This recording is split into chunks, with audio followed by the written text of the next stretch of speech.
I think there's a very, very deep misconception that runs, which is startups should find inspiration in big corporates, where in fact, I don't think anything can be more different from a startup to a big group. Instead, startups should definitely go find inspiration from high level sports teams, because in terms of size and importance of the goal and people dynamic and all of this looks very similar.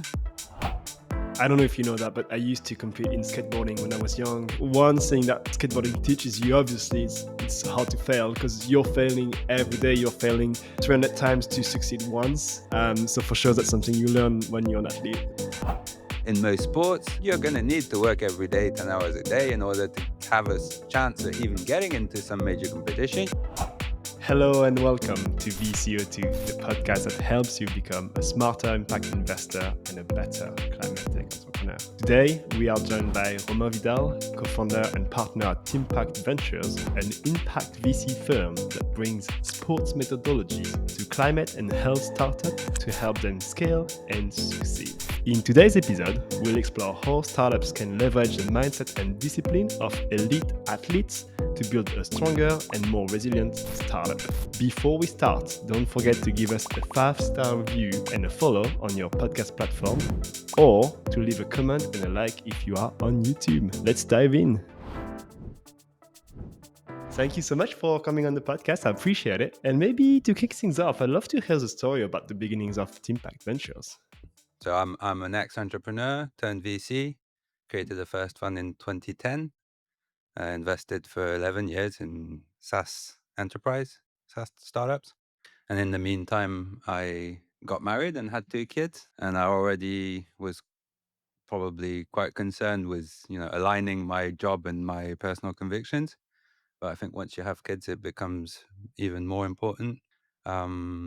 And so it kind of starts there. It kind of starts at trying to make a VC fund where I can where I will only invest in companies where I'd like to see my children work. And so what does that mean in terms of thesis? It means only investing in things that are useful for society and humankind. Only invest in founding teams that are obsessed with um, employee satisfaction. I don't want to sound like, Startup Nation-y kind of ping pong tables and stuff. That's not at all what we mean.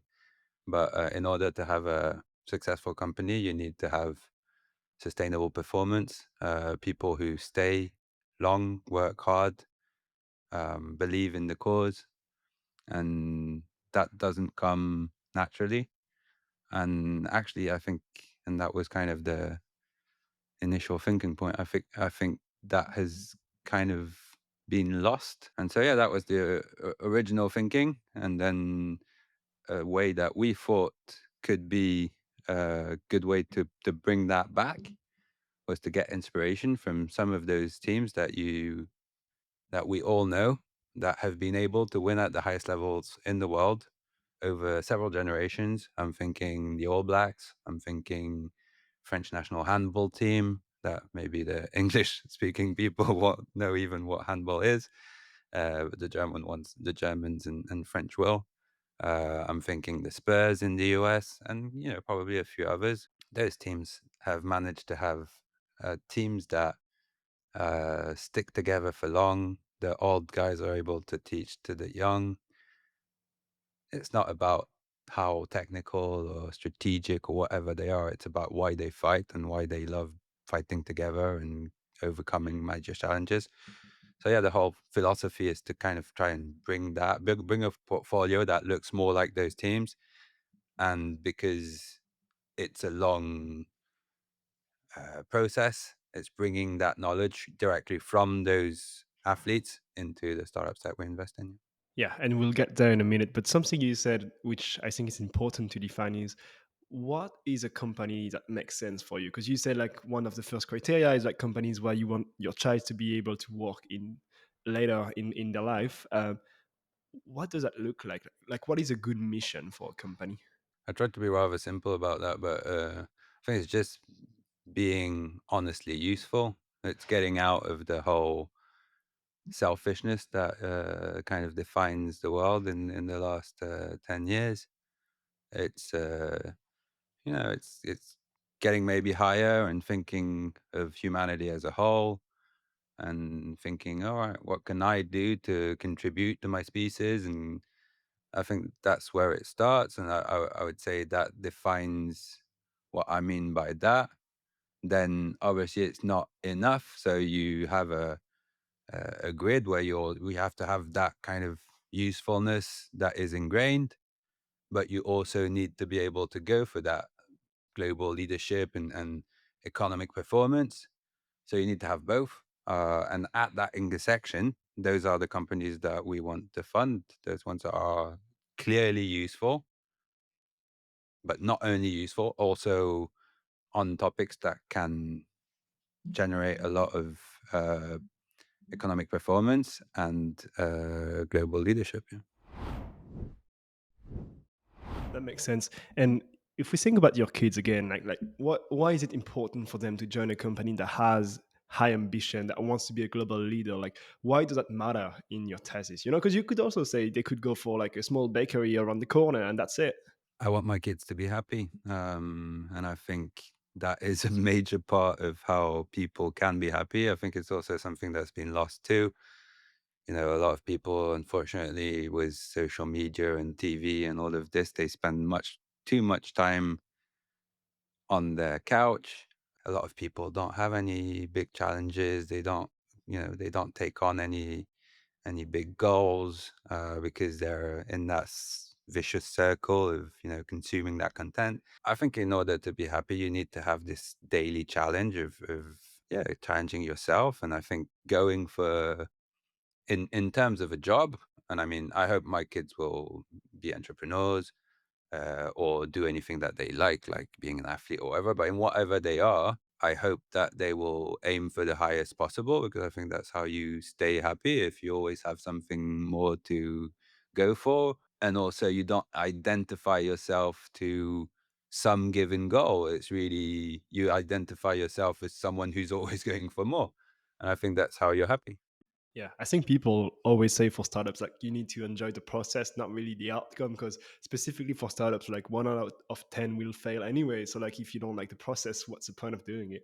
One of 10 funded, but it's more like 1 out of 1,000 created will survive. I think that's more the stat. All right. Well, that's that's very pessimistic, but all right. So going back to your thesis, because the topic of today is really to understand why did you choose athletes as a value proposition for startups? Like, what did you think about that? And maybe where we can start is how would you define, like, what are the top three criteria that you see in all athletes, for example? Like, what is something that they have in themselves from when they were young until like they competed to the highest level? I don't know about the top three. I'll make the answer as it comes. Um, so I've been thinking about this for a very long time, right? Um, and actually, I would go a bit wider than athletes in terms of what I'm going to say. I think this is valid for chefs. It's valid for probably fighter pilots. It's valid for some dancers at the opera. Or I admire everyone that has that ability to perform at the highest level in their field, and especially when the only tool that they have is themselves, because it unbiases the problem entirely. If you only have yourself, then if you're good, it means you're good simply, you know? It's not, "I'm good because I'm a sales at, Stripe," right? Yeah, if you're sales at Stripe, you look like a better sales than someone at an unknown startup because you're selling Stripe. So it's not really a plain level field, right? So I admire that, and so the quality, and also I think diversity is absolutely invaluable. I'm not. I mean, diversity in terms of the definition of the word, not DEI. I think probably that has value too, but it's not what I'm meaning. Diversity is diversity of profiles, whatever they are, wherever they come from. I think in terms of the professional space, the fact that we only have people coming from school backgrounds is a major problem, because in school you learn a lot of things. It also depends on which country and all, but you learn a lot of things, but there's also a lot of things that you don't learn at all. And those for me sound like very useful skills in life, such as failing.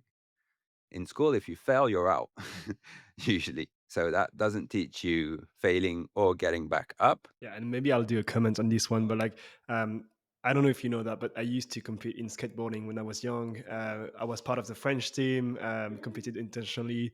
Um, no, that was pretty fun. And I think one thing that skateboarding teaches you, obviously, it's how to fail because you're failing every day. You're failing 300 times to succeed once. So for sure, that's something you learn when you're an athlete. I'm gonna say I used to skateboard a bit, definitely not at your level.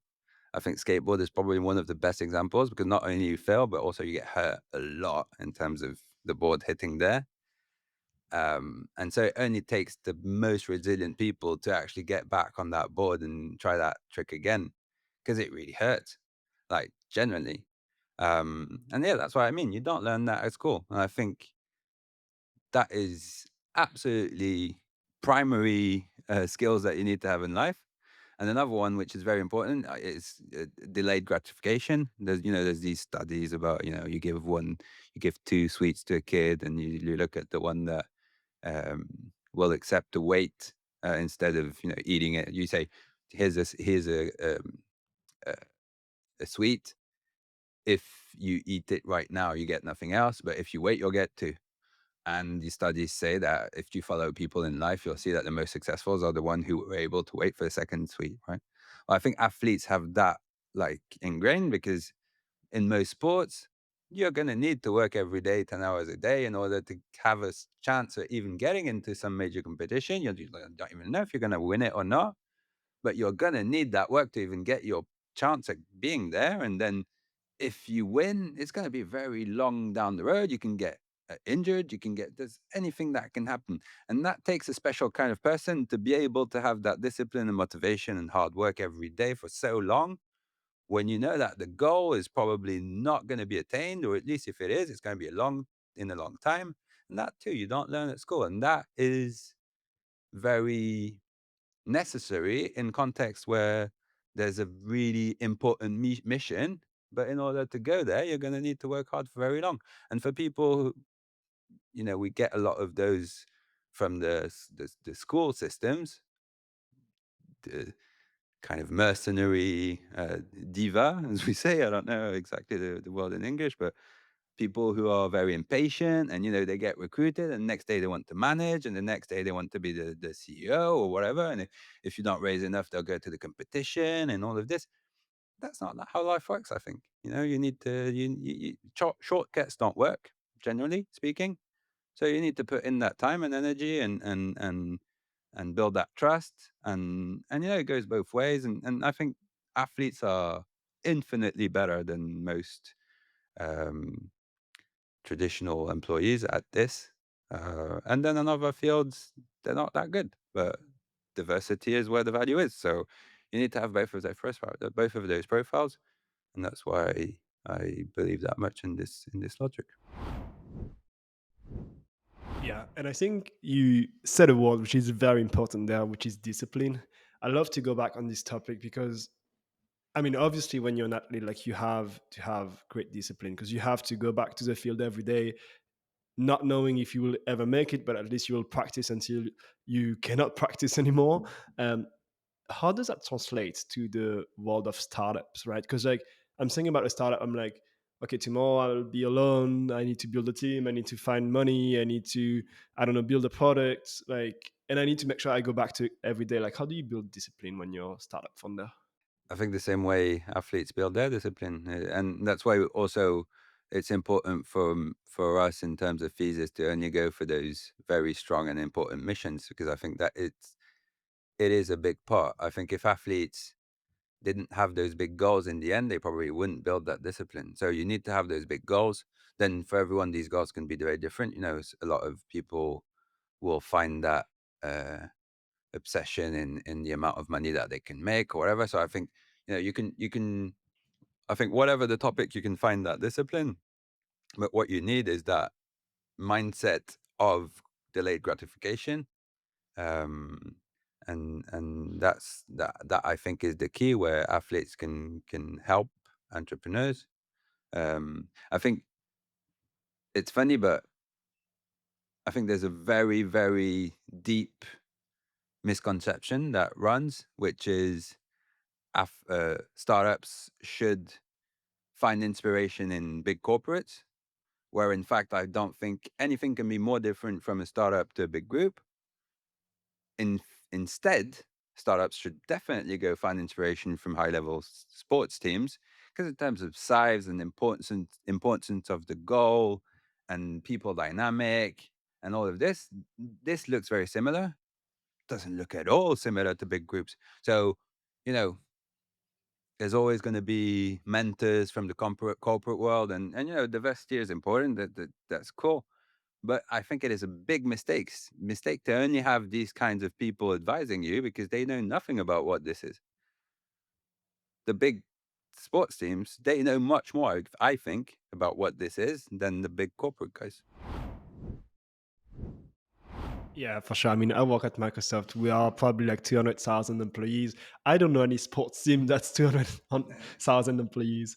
Um, okay, so obviously you're a strong believer that sports team have something in them that will define that can help startups. How does that translate to Teampact? Because now I want to talk more about like your fund and how you help startups. Like tomorrow you invest in my company, what happens next for me? Like, what are you going to do for me that um, no other fund is doing? Basically, I haven't seen any other fund having such a thesis. So it comes in kind of two main forms. I'd say one is individual performance. How do we help the entrepreneur be more like, those top level athletes that we think about? I don't know, some Roger Federer or whatever, those guys who are known for this kind of mental resilience and longevity and all of this. In tennis, perfection is impossible. In the 1,526 singles matches I played in my career, I won almost 80% of those matches. Now, I have a question for you. What percentage of points do you think I won in those matches? Only 54%. In other words, even top-ranked tennis players win barely more than half of the points they play. And here's why I'm telling you this. When you're playing a point, it has to be the most important thing in the world, and it is. But when it's behind you, it's behind you. This mindset is really crucial because it frees you to fully commit to the next point and the next point after that with intensity, clarity, and focus. The truth is, whatever game you play in life, sometimes you're going to lose a point, a match, a season, a job. It's a roller coaster with many ups and downs. And it's natural when you're down to doubt yourself and to feel sorry for yourself. And by the way, your opponents have self-doubt too. Don't ever forget that. Whether it's individual or collective sports. So that's one big chunk, and the other big chunk is collective performance, and we tend to see those two a bit differently. Because individual performance is much. It seems like the good way, and this is a work in process, right? So it might change over time, but for us right now, we think that this is a kind of a one-to-one situation where you need to build that link with someone who becomes an inspiration for you. And, it's just about having his number, and when something occurs in your life, it's someone you can call and see how they react. And the messenger is as important or more important than the message, because most of the things that, I don't know, Nicola Karabatic can say, I could probably say too, right? A lot of it is common sense. Um, but just, if I say it, no one cares. If he says it, there's very small chance that you'll have either the ego or um, the sensation that his advice won't apply to you, because he's done more than you. Whoever you are, whatever you've done, however hardcore you think you are, Karabatic or Rafael Varane or some of these dudes, they've done more than you, right? It's you can't compete, right? So if they say something and they've done more than you, and you can't like rationalize it and say, yeah, but don't say that to me because I'm that kind of guy. The general advice doesn't apply to me. Yeah, if he says that, it does apply to you. So I think that's very important about the kind of individual performance, and we would love to have those um, groups where founders and one or many athletes really learn from each other. Because where it's cool is that it goes one way, obviously, but it also goes the other. The athletes, they haven't been in their professional life, they probably haven't been confronted to that many businesses, especially not in businesses where health and climate are businesses that everyone can understand. We're all concerned. It's not like some opaque procurement business that no one that is not in that field would understand. Or these businesses, they do understand. It's easy to get really passionate about them. You learn a ton, and if you're curious, I mean, it's just absolutely magical to be able to to have that. And is that like on a practically like on a one-to-one session? Is that like, okay, well, I'm a founder, you invest in my company, you give me the number of whoever athletes because you think they are the right person for me to call whenever I have a problem, I build a relationship with them, and that's how it work? Or like, what's the It has process? to be more organic than that because there's a lot of fit that comes into this. So I'd say it's more like trial and error and trying to have as many athletes as possible come and meet some founders and see if there's a common a human fit that would make us think that this could be a solid relationship over time. But as I said, it's a work in progress. It's not that easy. There's a lot of imposter syndrome on both sides. So we're putting that kind of trying to make these things work and trying to find those good fits, trying not to be automatic at all. Uh, if it happens, it happens. If it doesn't, it doesn't. A fun life is long. We'll see what happens. So that's the individual performance. And on the collective performance, I'd say it's much more actionable and more like a program. So that's really where Ben spends most his time. Ben Kaiser, so my co-founder Ben Kaiser is an ex international rugby player, um, and he really spends time on building programs to kind of answer common challenges that startups will have. What are those common challenges? I don't want to say it for him; it's really his thing. But to me, it's going to be tackling with. So he has this whole pyramid of needs, and he would need to describe that to you. But it kind of starts with knowing yourself, then understanding others, and all those stages, um, where he's going to try to build more trust, more um, belonging, sense of belonging, uh, more of all those things where you have a common goal and a whole team pulling or pushing together, right? And he's lived through that in different teams with different coaches, and he's passionate about the subject. I mean, Ben is absolute UFO in terms of. Uh, I've never met anyone like that that comes from such a different background and can like dive in a subject and he's only been in VC for like 3 years. You speak to him, you wouldn't know at all. And he's really passionate. And I think during his career of sport, he was already very passionate about those people dynamics and who those coaches are and why they do this. And he's just a student of that field. And so yeah, he's trying to put it into music and build those kind of actionable items that he can fuel into the startups we invest in. Yeah. That makes sense. Something else about performance that I think could be interesting. I don't even know if you have thought about this topic yet, but like in sports, we often talk about peak performance, which is like you have this big championship coming up. You have to be the strongest at this moment, no matter what you do before. We don't care. You have to be strong that day. How do you think about it in the context of startups? Because I'm thinking, for example, I'm going to fundraise with a big VC fund. I have to be in the best shape for that day. But if the next day I'm just in front of my PC all day long, that's completely fine. Like, how do you think about it?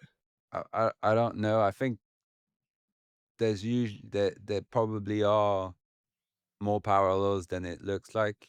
Because yeah, sure, there's this kind of peak performance on one day, but in actual fact, there's also, that's one competition, but I've got a whole season, so there's going to be many of those competitions. And in the end, when you look at it from a bit further, I think it looks a lot like startup life, where yeah, you have that fundraising, you have that big client, you have that big recruitment, you have that big, those big moments in your journey, and you need to be ready for those big moments. And for that, you need to think back and say, all right, if I want to be ready for those moments, I need to have proper rest. I need to have proper training. I need to have proper nutrition and holidays and all of it. So it's building your life as an athlete, because in the same way that they will have all those moments of life where they need to perform, you're also going to have that exact same necessity. Yeah, that makes sense. Something else that's very interesting is that so far you've mostly mentioned team sports. What's your take on individual sports? Because it's quite different, right? Like you don't have that team dynamic that you have in a startups. Do you think there is something there? So I'm not a specialist, and uh, it's also important to remember that I'm having my own interpretation of what high level sports is. I've never been an athlete myself, and I can see. I put it in my words. I try to identify different values in all of this. For me, on this topic, if I'm honest, I think the difference in terms of what we can take from it is not that huge. Because when you look at an individual athlete, in fact, there's always a team around him. And I often use the example. I have a friend who's a fighter pilot. He used to be a fighter pilot. Um, and he was talking to me about his relationship with his mechanic. And or you take a skier and his relationship with the guy who prepares the skis, or a guy on a mountain bike and his mechanic. Those relationships are special because for them, not taking care of your teammate, even though it looks like he's down that ladder and you're on the top. If you don't treat him as an equal, well, it's highly probable that either your plane will break and you will die, or your bike will break, and you're gonna lose that kilometer per hour, or that whatever you're gonna lose, because the guy is not gonna be fully committed to his mission. And so for me, in terms of transferability to the business world, well, I think those are the good lessons, right? And it's worth it's it's a different way of seeing it, but it's kind of the same kind of logics. It's just, you need to have that common mission and sense of belonging, and you need to Ate, my friend, the fighter pilot, he talks about followership more than leadership. And yeah, that's what it's about. It's for, lead by example, and have people want to follow you, not lead them, because that doesn't work. It's very interesting because when you think about a startup, like if you think about the entity, they are pretty much alone. Like they don't have other partners, but like they have like competitors, they have customers, they have investors, they have whoever, like banks and everything. Like which means that you have to treat all of them equally and equally good to perform well as a startup. So otherwise, it will never work. Right? You have to treat your customers as your teammates almost, right? Yeah, as your teammates, I don't know, but you definitely need to take into account the entirety of your surroundings. And yeah, for sure, so for me, there's a hierarchy of priorities, and yeah, definitely your team is first, and that's where you should put most of your energy. But yeah, definitely your client is probably nearly at that same level than your team. even though I would put it second, but that's my point of view. And, it probably makes sense in both ways. And then all the rest of the people around you, you said, banks and investors and all of this. I mean, if you want to reach that kind of number one spot, yeah, probably it's gonna come down to not only how good are you with your team or your clients, but also maybe how good are you at leveraging your VC or leveraging your bank or such and such advisors and all of this. Yeah, it comes down to those details. And so yeah, I think it looks a lot like those individual sports where yeah, it looks like you're alone, but you're not alone at all. You need to factor in all those different elements. Yeah. Yeah, and I think it's very interesting because also like startups also have to reach the highest level if they want to have a chance for survival, and it's the same for athletes, right? Like there's only so many people that play top level rugby, for example, or whatever other sport. So Yeah, I pretty think much the same tennis story. or golf or F1 is a very good example of that. If Yeah, you're not, I mean, F1, if you're not the top 20, not yeah. even in F1, but in tennis, if you're not top 100, maybe top 200, you probably can't live off of it, right? Yeah. So, yeah. Something else, a line that's a bit similar between those two, sports versus startups. Like, how do you think about teamwork and I don't know, like creating a great culture for startups to perform? Because I think a great team in sports is a team that works well together. It's not necessarily that you have one best player. It's more that you have a lot of people that are great at working together. How do you do that in startups as well? Then again, Ben would be the good guy to talk with this about in detail. But for me, it would be just honesty. I think great cultures are not defined by what's in them, and they're defined by how honest they are. And I think it's a big thing, where you find this big difference with big corporates, for example, is that big corporates have this dream of trying to have everyone believe that they would be a good fit, whoever they are. And I think that's the big mistake. You should be very deliberate and honest about who you're for and who you're not for. Uh, and Benjamin speaks often about the example of. I hope I'm not going to say some bullshit, but he'll tell me the Leicester Tigers, where he played a bit, uh, and where there was kind of this leaderboard, and there were I don't know, class one, class two, class three, or Tiger class, and then one was other club. It didn't say like you're not good. It just said you're not made for this club. There's probably a better club for you because you're not at our in our standard, right? And I think culture in startups is about the same. Is just being very honest and deliberate about this is how we function, um, and this is the type of people that we work well with. And if you're not in there, well, it doesn't mean we don't like you. It just means you're not a good fit for this company, and it's a stupid idea to try and have you fit in because you're not made for it. Um, and obviously, I have much more respect for cultures that are nice with people, but I have even less respect for cultures that are lying about who they are than for cultures that are asshole cultures, which do exist. But I prefer an asshole culture that says what it is than a culture that lies about who they are. Yeah, So you're saying startup is not for everyone. definitely not. Like high level sports is not for everyone. I mean, most people in the world work for big corporates, and they see work as a way of making money, and that's fine. I mean, there's no judgment on that. I think if you're gonna go for the startup life, yeah, it probably is because you are looking for something bigger, and you're ready to make sacrifices in order to have these kind of work in that kind of environment and have these kinds of missions. Also, maybe get rich in a different way if your thing is to get rich, or maybe you're going to go for more stocks than salary, and it's just a different way of thinking. I think, yeah. Yeah, and I think that's very interesting because it debunks a little bit the myth that these days I feel like everybody wants to be an entrepreneur, but I don't know if everybody's ready to be an entrepreneur. Absolutely not. Um, Absolutely not. Yeah. right. So coming back to Teampact a little bit, part of your thesis also means that you have a very different LP base than any other investor in the world. How does that work? Like, who is part of your LP base, and how did you convince them to join?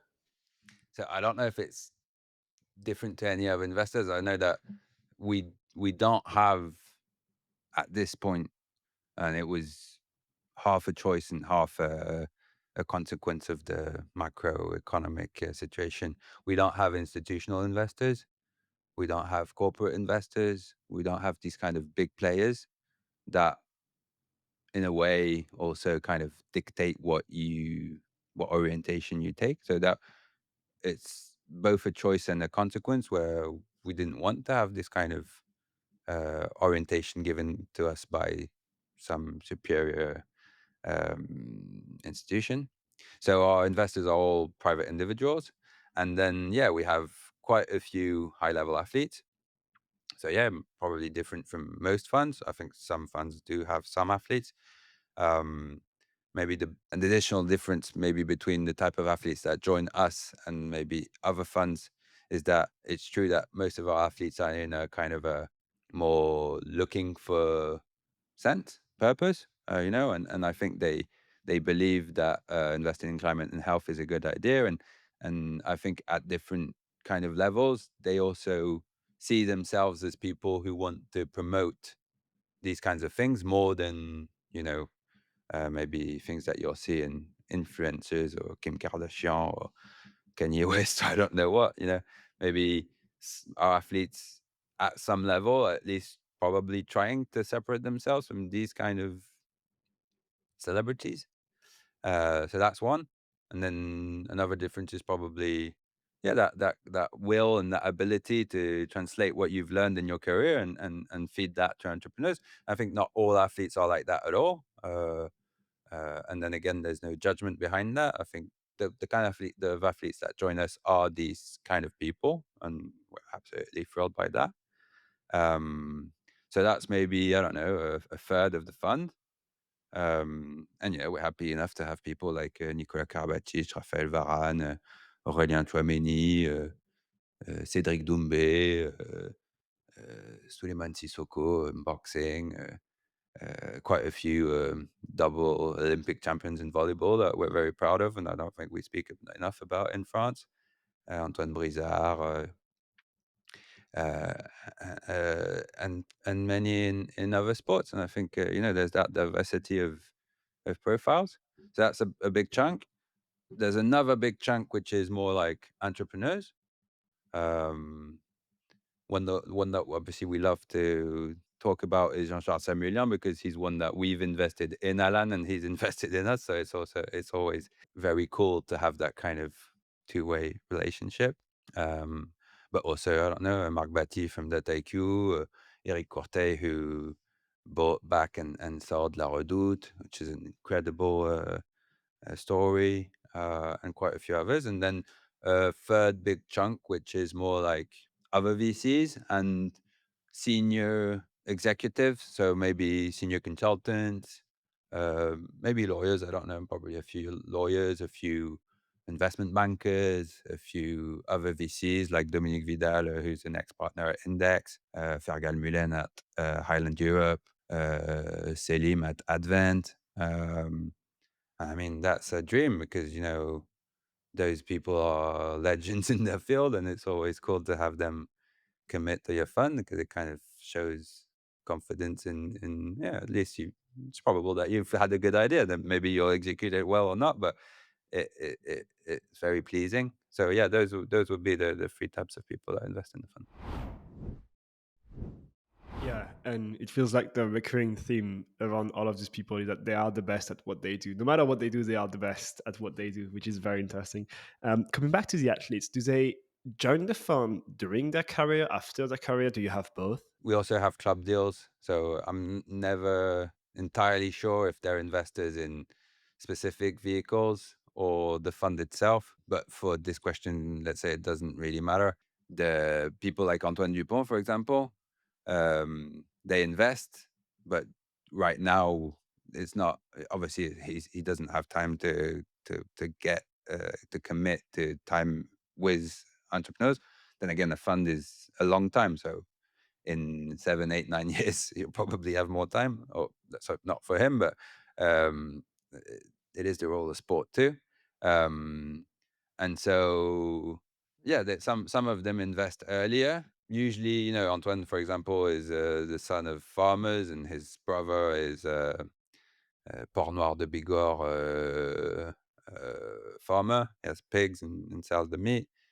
And so Antoine knows about, the problem with soy and all of the things that are incompatible with what we should be doing in terms of climate and how we feed our stock and all of this. So I think it makes sense for him to prepare his second life and have money at work, and also probably focus some of that money towards things that he believes in. Yeah. Yeah, for sure. And I think the French team, actually, the French rugby team, is actually quite active on trying to be a bit more sustainable. I've seen them call a few times take the train, which is great. This type of thing is just better than before, I feel like. And you So should speak to the volleyball guys, and they're even more. And it's just smart people are embracing that trend. And I think a lot of these guys are very smart. Yeah. yeah, and I think the another effect of that is that because they are famous people overall, like it creates a sense of like that's what I should aspire to become. If I'm a kid and I look at a good player in volleyball, and I'm like, that's the person I aspire to be, and I see that person being like very respectful of the environment and being careful with climate change and everything. That's a great thing. Like that changes the mindset of a lot of They're people. role models. And I think this is probably where the world is most broken.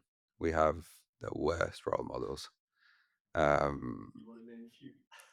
but I did, the Kim Kardashians and the Kanye Wests and the Trumps and all of these people, and all in the startup up, the Travis Kalanick's and the Elizabeth Holmes and the FTX guy and or Adam Newman, or all these guys where well, guys and girls. Unfortunately, there's even a girl. Usually, it's mainly guys. Um, you just I wouldn't even let them keep my dog for a weekend. They're just bad people. I don't want to make generalities, and I don't know them personally, and maybe it's just an image, and I don't know. But at least from the exterior, I think their example is not good. And yeah, we deserve. Then again, as a species, we deserve better role models. And if we can have some of those athletes, and maybe tomorrow, um, Wembanyama or Leon Marchand, who look like insanely smart people, embrace this trend and promote these things more than, I don't know, gambling or whatever, speculation and things that ruin humanity. I think that's and just, I don't know, just throwing things in the bin. That things are really simple, but you couldn't get Kardashian or whatever to just say, "Oh, right, guys, you know what's a good idea? Throwing things in the bin." It doesn't need to be very complicated, but if people like that would say that, yeah, it would have a massive effect on humanity as a whole. Because problem with waste and stuff is usually not that people don't want to; it's just education they haven't been told. So yeah, there's a role model problem for sure. Well, look, we are getting towards the end of this episode, but before that, we have a small section that we call the fire questions. These are approximately 10 questions that you need to answer within 1 or 2 sentences maximum. So you have to go straight to the point. Are you ready? What's one trait from sports that every entrepreneur should adopt? Getting back up. I love that. What's the best piece of advice you received from an athlete? Well, I think it's the example that I gave. It was the fighter pilot, but it could have come from an athlete. Just, consider even the lowest grade around you, consider as your equal and treat them in the way you would like to be treated. If you could play or watch only one sport for the rest of your life, which one would it be? I don't watch sport that much. I mean, I love skiing. It's always been kind of the only sport where I kind of got not too bad. Yeah, I'd love to ski all my life if climate change wasn't taking away all the snow. If we are a bit more optimistic, what's the best innovation you've seen in the climate space? A really hard one. It's like choosing between your kids, right? You can name multiple kids if you No, want. but I mean, There's a few companies in the portfolio which I think are doing absolutely great stuff. I can't speak about all of them, but Really Clever is doing insanely good, cool stuff in alternative leather. Beyond Aero is crazy project with insanely talented people trying to do the first hydrogen plane. Morpho, which we talked about, is reforesting after mining companies unfortunately destroy a lot of forest. All of these are insanely cool things to do and have that economic potential that we all wish for, because that's the way you have real impact. Yeah. When you look at a startup that you would like to invest in, what is a green flag? Someone where I feel like I could let him watch over my kids for a weekend. What's a red flag? The opposite. No, for sure. If you could give one advice to someone at university that wants to create a climate tech startup or like biotech startup, what would be that advice? Maybe two different advice. One, don't think too much and go.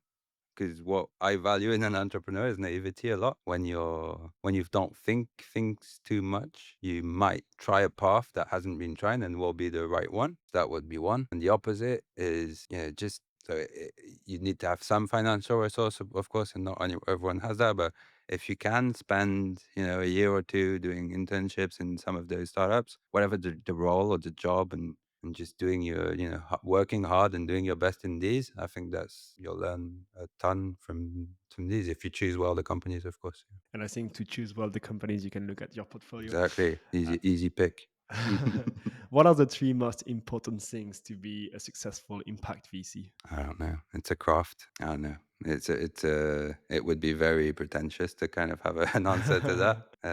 I wish I'll be successful, and I'm only 15 years in, and I think it's a lifelong craft to learn. So well, I'm not going to answer that. And I love this answer because I think there's no playbook to VC, right? Like it's just something you learn. Well, that's it for the fire questions. It's a tough question to ask, for sure. Well, who's the next person that should be in your seat? Do you have any idea for the podcast? So I'd say probably Johan Bernot, who's a really cool guy. I'd say Laurie Menou from who raised a 500 million fund called At One Ventures in the US. And she's really impressive and seems to be very committed to investing in climate. Yeah. Great. And if people want to reach out to you, where could they find you online? LinkedIn. LinkedIn. Yeah. Okay. Perfect. Well, thank you so much. I've learned a lot today from you about how we can transfer some of the knowledge from athletes into startups. Also learned a lot about venture capital overall. You have quite an experience, so it's always great to talk with people like you. If you like this episode and if you like the show, don't forget to like, comment, and subscribe to the channel. Thank you so much.